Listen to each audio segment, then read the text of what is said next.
नमस्कार मित्रांनो, विविध माहिती संग्रह चॅनलमध्ये आपले स्वागत आहे. आज आपण लोकसभेविषयी थोडक्यात माहिती पाहणार आहोत. भारतीय संसदेचे कनिष्ठ आणि प्रथम सभागृह म्हणजे लोकसभा होय. लोकसभा हे संसदेचे जनतेकडून थेटपणे निवडून येणारे सभागृह आहे. म्हणूनच लोकसभेला पहिले सभागृह असेही म्हणतात. लोकसभेच्या निवडणुकीसाठी भौगोलिक मतदारसंघ निर्माण केलेले आहेत. लोकसभेची मुदत 5 वर्षांची असते. लोकसभेच्या निवडणुका दर 5 वर्षांनी होतात. या निवडणुका सार्वत्रिक निवडणुका म्हणून ओळखल्या जातात.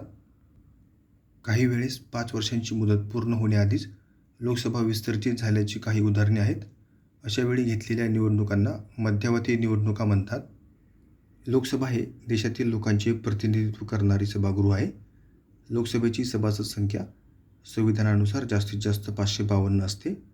आपल्या देशातील सर्व समाज घटकांना प्रतिनिधित्व मिळावे म्हणून अनुसूचित जाती व अनुसूचित जमाती यांच्यासाठी आरक्षण देण्यात आले आहे. तसेच अँग्लो इंडियन समाजास पुरेसे प्रतिनिधित्व नसल्यास त्या समाजाच्या 2 प्रतिनिधींची नेमणूक राष्ट्रपती लोकसभेवर करू शकतात. धन्यवाद मित्रांनो, संपूर्ण व्हिडिओ पाहिला त्याबद्दल. व्हिडिओ आवडला असेल तर लाईक, शेअर आणि सबस्क्राईब करा.